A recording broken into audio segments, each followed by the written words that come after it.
আমি সমাজৰ সকলো শ্ৰেণীৰ লোককে এই যাত্ৰাত সহযোগ কৰিবলৈ আহ্বান কৰিছোঁ। সকলোৱে যে মনত ৰখা ভাল, ড্ৰাগছ এক সামাজিক ব্যাধি। নিচাত নাকচ কৰক আৰু জীৱনত আঁকোৱালি। মৰাণত আন্তঃৰাষ্ট্ৰীয় ড্ৰাগছ বিৰোধী দিৱস পালন। মৰাণ আৰক্ষী থানা আৰু মৰাণ থানা পৰ্যায়ৰ নাগৰিক সমিতি আৰু থানা পৰ্যায়ৰ গাঁওৰক্ষী বাহিনীৰ সহযোগত মৰাণ থানাৰ পৰা সহযোগিতাৰ বাবে পদযাত্ৰা অনুষ্ঠিত কৰা হয়। সমগ্ৰ বিশ্বতে নিচাজাতীয় সামগ্ৰী অবাধ প্ৰচলন তথা ড্ৰাগছৰ লগতে বিভিন্ন অবৈধ সৰবৰাহে এক ভয়াৱহ ৰূপ লৈছে। বিভিন্ন সামগ্ৰী আন্তঃৰাষ্ট্ৰীয় বজাৰত অবৈধভাৱে সৰবৰাহৰ পয়োভৰ বৃদ্ধি পাবলৈ লৈছে।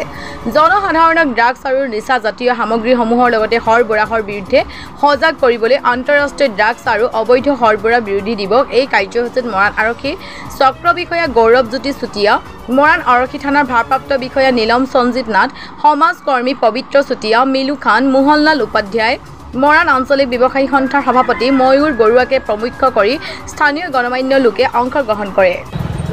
আজি আন্তৰ্জাতিক ড্ৰাগছ বিৰোধী দিৱস।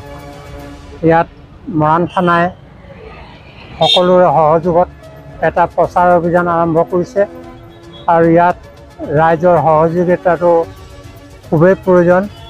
আটাইতকৈ প্ৰয়োজন আমাৰ যিসকল অভিভাৱক আছে তেওঁলোকে নিজৰ ল'ৰা ছোৱালীৰ ক্ষেত্ৰত অলপ সজাগ হৈ যাতে ড্ৰাগছৰ আসক্তত আমাৰ উঠি অহা প্ৰজন্ম ড্ৰাগছৰ কবলত নপৰে এইটো তেওঁলোকে গুৰুত্ব দিব লাগিব।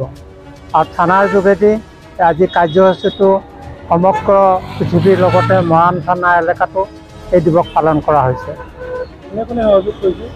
ইয়াত পুলিচ থানাৰ কনিষ্টেবলসকলে লগত মৰাণ নাগৰিক সমিতিয়ে আৰু গাঁওৰক্ষী বাহিনীয়ে ইয়াত সহযোগ কৰিছে আৰু অন্যান্য ৰাইজেও ইয়াত সহযোগ কৰিছে। আৰু ইয়াত সক্ৰিয়ভাৱে আমাৰ আৰক্ষী চক্ৰ বিষয়া শ্ৰী গৌৰৱজ্যোতি চুতীয়া আৰু মৰাণ থানাৰ ভাৰপ্ৰাপ্ত বিষয়া শ্ৰী নীলম সঞ্জীৱ নাথে আগভাগ লৈ এই গোটেই শোভাযাত্ৰাটো ব্যৱস্থা কৰিছে।